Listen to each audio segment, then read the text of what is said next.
Today we're going to talk about how to avoid burnout. My name is Zach Dingy. I run a solar sales company that did over $100 million in 2025. In the last 5 years, I've been to 7 countries, traveled to 20 different states in America. I've ran 8 Spartan races, 2 marathons, a half Ironman, got engaged, and there's a whole nother slew of things that I'm probably missing. When you're running a business, it can be hard to travel and live life. And so today, that is what we're going to talk about.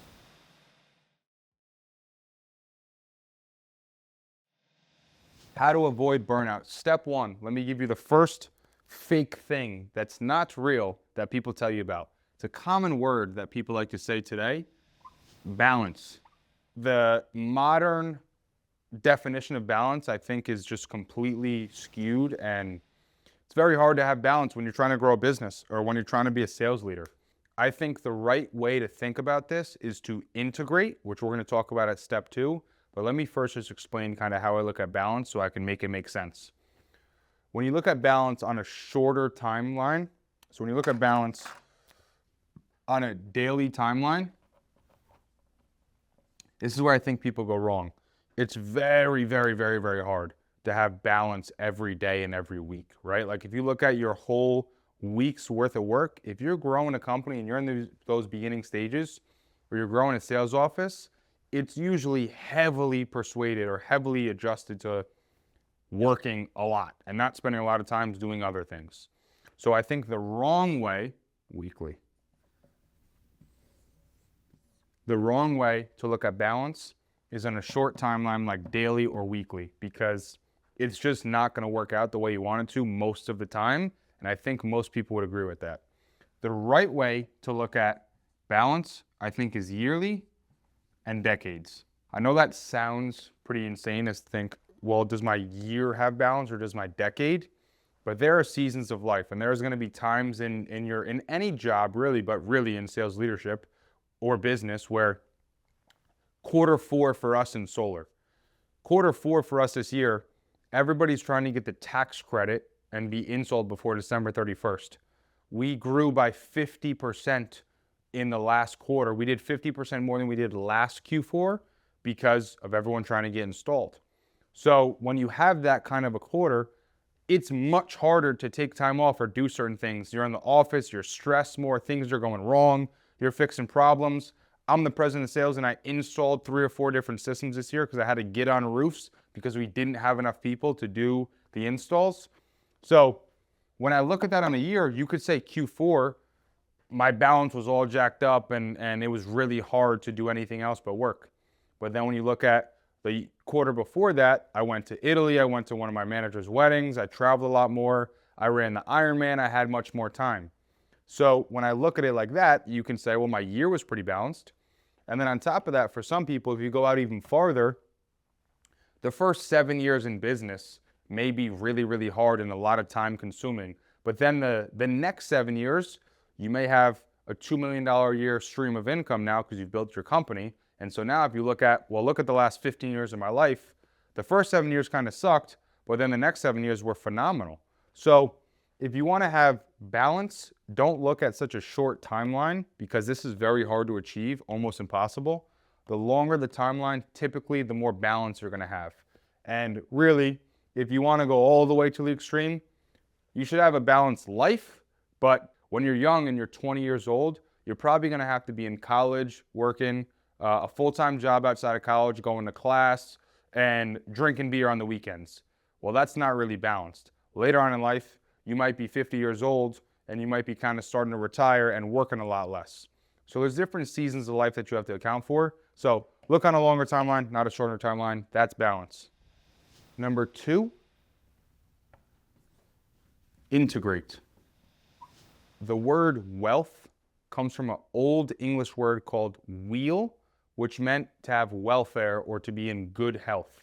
Then, throughout history, weal kind of changed to wele, W-E-L-E, which means to have good health and to be prosperous and happy.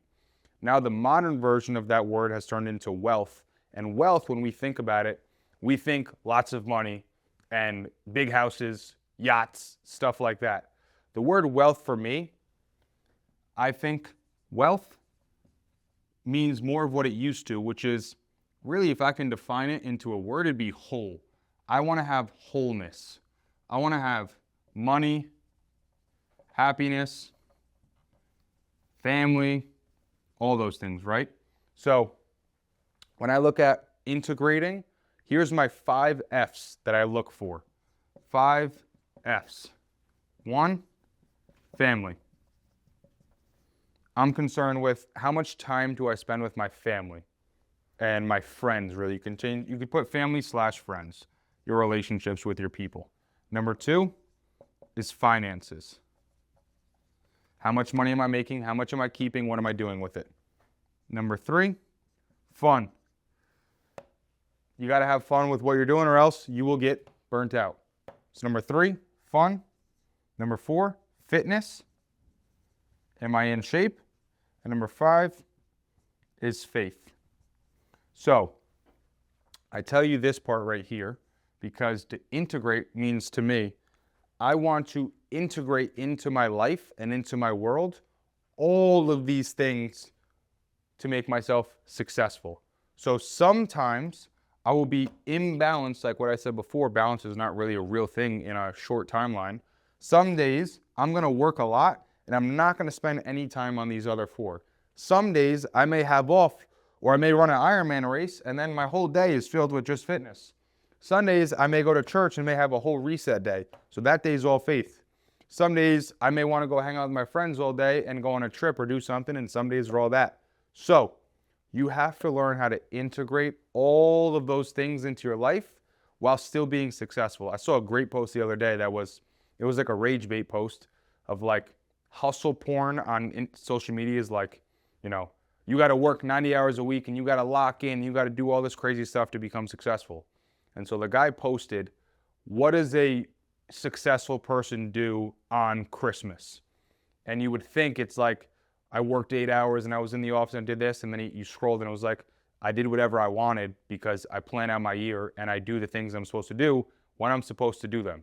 And the whole point is like, to be successful or to do the things you want, you don't have to take off holidays or not spend time with your family or discard your fitness. All of these blend into each other. So the more in shape I am, most likely the better I'm going to be at making money because they kind of go hand in hand. The more in shape I am and the more money I have, probably the better my family is going to be. If you look at the divorce rate, 70% of all divorces are about money. So if I don't have good money and I'm fat, it's probably going to be hard to stay really, really happy in my marriage for a long period of time. If I don't have faith, if I don't have some kind of spiritual higher power that I'm believing in, it doesn't have to necessarily be religion, but if I don't have some kind of thing that I'm faithful in, probably going to be really hard to stay faithful and to do things for a long period of time. So the point of integrate is all these things blend together. So you should try to have all of those integrated into your life so that you can do them consistently. To be wealthy, to me, means to have all of these. And you've probably heard it before or seen people, like you've seen people that have lots of money and have a terrible relationship with their kids. Or you see people that have an amazing relationship with their kids, but they can't afford to send those kids through college. Which one is worse? Which one is better? I don't know. That's for you to determine. The whole point of number 2 is to make it so that all of these you can be successful in.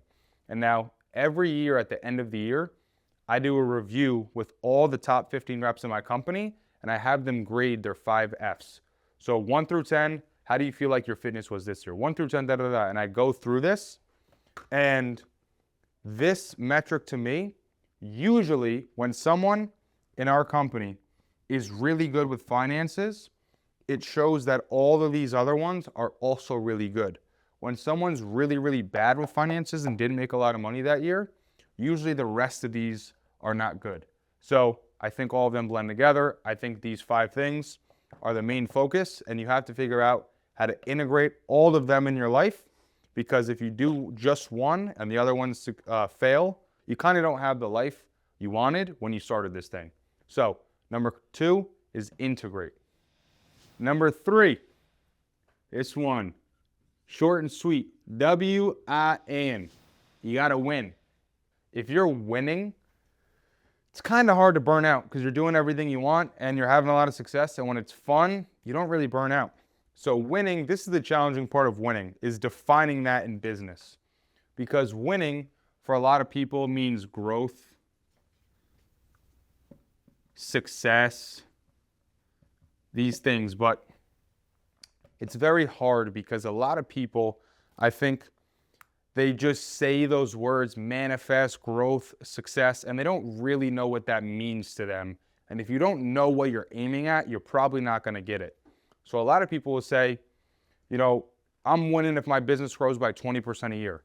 And then your business grows by 20% a year, but at the end of the year, you look back and you're like, holy shit, that was such a hard year. I'm exhausted. That was really, really hard, and I feel burned out or whatever it may be.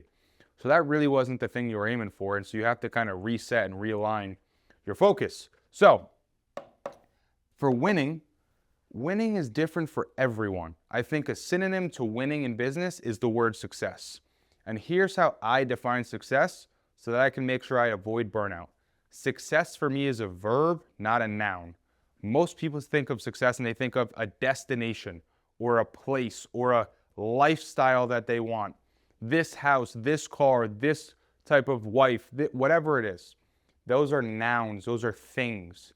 For me, success is a verb. Success is, am I doing the things I want to do on a daily and weekly basis when I want to do them? So, if every day I get to go to the gym, I get to work really hard, my business is growing and succeeding, I'm growing new teams, I'm helping people, and I get to spend time with my friends at night, I get to eat dinner with my wife, all of that, to me, that is the definition of success. Am I doing the things on a daily basis that make me feel like I'm winning? It's not a place. There is never going to be a destination of success for me. So, since I have defined what it means to be a success or be successful, every day I feel like I'm winning. And this goes back to previous videos I've made about the good day formula and planning your calendar and those other events where I line up my year and my life so that I know where I'm aiming and what I want to do. And then the pursuit of those things are success to me. So if you don't know what I'm talking about, I made a video about how to plan your year. You should go watch that and you could see what I mean when I'm talking about planning myself up for success. So winning, you should define what it means to have success. You should define what it means to have growth too. Growth in some businesses at some point can be truly just the business growing. But growth at other points can mean, how do I take myself out of that role and put someone else in that role so I can now focus on other things? That is another version of growth. Like I've learned, if I put someone in place and then I still get a lot of noise and feedback from that office or that thing, that person is not running it correctly, that office. When I put someone in place and then I don't have a lot of noise or feedback or negativity or people calling me from that specific office, that means he's doing a really good job. That to me is success and growth. It may not make the business grow, but it gives me back my time, which is another version of growth for me. What does it mean to win? What does winning actually mean to you? Winning, if you just let society or someone else give you the term, you can look up in 2 years and say, holy crap, I'm not happy with what I've been doing these last 2 years, and that's because you didn't know where you were going. And the worst thing you see, and why people say like the rich aren't happy or billionaires suck, and they have like this whole thing about how money doesn't make happiness, is because a lot of people think that they want money and that's going to solve the problem. And then they build a business and they start getting bigger and bigger and bigger, and they look back and they realize, I didn't really want this stuff, and this shit sucks. I got to work a lot and do a lot of things that I didn't want to do. And so you're going in the right direction, but you're kind of going the wrong way. And if you do that for a long enough period of time, 10, 15 years on the road, you look back and you're not happy with the place you're in. So to make sure you're headed in the right direction, you should define what winning means to you and then create everything else in your year and in your life to achieve that goal of winning. Number 4 is something we talked about a little in this video already, but I just cannot stress it enough. Fitness. I know it's talked about so much. I know it's like, if you have it, you don't think about it because you're in the gym and you have that discipline, And if you don't have it, it's everything you think about. So the quote I heard one time that changed how I looked about health and fitness forever, and I should really, you know what? I'm going to change this. Health. Because it's not about just fitness. It's really health that matters a lot for burnout. The quote I heard was, a healthy man wants 1,000 things, but an unhealthy man wants one thing, and that's to be healthy again. In life, if you don't make your health a priority, health will usually make itself a priority for you. If you don't focus on your fitness and well-being and you gain 30, 40 pounds and you get older and older, eventually it all starts to catch back up to you. So if you don't make it a priority, it will eventually become a priority because you're not going to have a choice. Now, what does this mean? It could mean anything. You can do whatever you want to stay in shape and to stay healthy. But if you want to really succeed in life and win in business, this is such an important topic that most people will overlook and think, oh, I'll do that later. That's the thing with health and fitness. Oh, I'll worry about that later when I have money, or I'll do that when I get to this point, or when I have a wife, or when I do this, or when I do that, and you push it off. The faster and the more discipline you get early, the longer you can keep that. It's much easier to stay in shape than to get in shape. So what does that mean? Eating habits. When you're busy, this video is really for people who are probably younger, maybe not married yet, and working a lot. What do your eating habits look like? Listen, I'm sorry, but in America today, it's very hard to eat out and not eat like crap. No matter where you go, it's filled with seed oils or bad things or unhealthy amounts, or you eat too much. It's very, very hard to eat out. You should do everything in your power to not eat out. Before I got engaged with my fiance, I paid for a meal service. They would come drop off fresh meals to me every week, and that's what I ate. It's like $220 for the week for a full 3 meals a day meal service. That's $1,000 a month, and it buys back all of your meals, and it makes you feel 1,000 times better. It is probably the best money you can spend because you know where your food is coming from, and you just bring it to work, you heat it up and eat it. You don't have to think about it either. So how are your eating habits? Number 2, gym. We'll say habits again. Gym habits. It is sometimes really hard for people when they start growing in business and getting busier and busier to have the same level of motivation to go to the gym because you only have so much attention and so much energy to put in certain places. So if you feel yourself drowning and not succeeding in fitness, sign up for classes or hire someone to help you. This, in the beginning, I feel like a lot of people that get into business or high-level sales were once athletes. Think about how hard you pushed yourself when you used to be at practice and the coach was telling you what to do. It was much easier because there's someone telling you what to do and how to do it and setting up drills for you, and they're peer pressuring you into working hard. As we get older and older, we just go to the gym by ourselves and we don't push ourselves like we used to. So I challenge everyone to sign up for some class, get into something. My version is jiu-jitsu, but you can do anything along those lines. And if you don't want to do that and you want to go to the gym, it's such a big deal to hire a coach because you have accountability, and accountability solves the whole problem of not having the time, attention, or energy to set up your workouts and to go and do them. So gym habits and eating habits, if you just focused on this, again, you would see all of the results you need to. And this right here will massively decrease your chance of burning out. Burning out really just means you're out of energy. And so if you're in really good shape and you have really good stamina and you take care of yourself, it's kind of hard to burn out because you take care of yourself. Number 5, how to avoid burnout. Good day formula / calendar. Again, if you watched my how to plan your year video, I talk about this in that video as well. For me and for a lot of people hopefully watching this video, work comes easy to you. You're gonna go and you're gonna work 40 to 60 hours a week no matter what. That's what you're gonna do. To succeed though, I had to come up with a good day formula to make sure that no matter what I do at work, I don't wanna focus on the outputs is really the main point. Inputs versus outputs. The good day formula and my calendar is meant to make me make sure I focus on the inputs. What am I doing every day that I know will get me to success? But I can't focus on this because the more I focus on this, the more I get wrapped up into, oh, how much money I'm making or how good I am or how great everything is. And I try to take my foot off the gas pedal. I don't want to do that. So I want the outputs to happen as they will and focus on the inputs.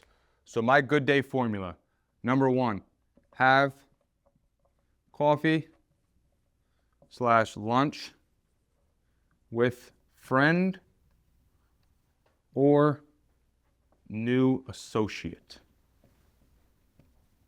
So every day, I want to operationalize what it means to have a good day.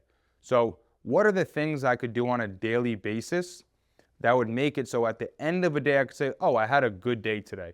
And obviously there's simple ones like if you go travel to Spain or you go travel to Italy, yeah, that's obviously a good day. Or you have a huge day in sales, yeah, that's a good day. But what about all the rest of the days? How do you determine whether they're good or not? So for me, I want to give myself some simple rules to follow if it's a good day or not. So number 1, like I said, was have coffee with a friend or a new associate and or lunch. So every day, whether I want to take a new sales rep out to lunch and spend some time with him, whether I want to take my fiance to lunch, whether I want to take a friend of mine to lunch or have coffee with in the morning, or whether I want to go meet with a new person that I'm trying to network with. Every single day, I try to do this with at least one person a day. So whether that's my friend, my fiance, or a new associate, if I do this every day, 365 days of the year, I probably have a good relationship with my friends, my fiance, and I'll probably have met a few new people. So that's number 1. Number 2 is do a discipline. Discipline meaning, because I do a lot of different sports and activities, right now it is jiu-jitsu, running, swim, or bike. Those are my 4 different versions of disciplines because I'm training for jiu-jitsu and I'm also training for a half Ironman. So if I do one of these 4, I'm moving closer to my goal of completing a half Ironman and then next year completing an Ironman, or I'm moving closer to becoming a black belt in jiu-jitsu, which are kind of like the things I'm trying to accomplish, right? So this means I'm moving in the right direction. Number 3 is complete a work task in full. So everything in this world of business is about progress. Some days you're going to move the needle 1 notch, and some days you're going to move the needle 100 notches. But if I start a work task, I want to complete it in full. So complete a work task in full, do a discipline, have coffee or lunch with a friend.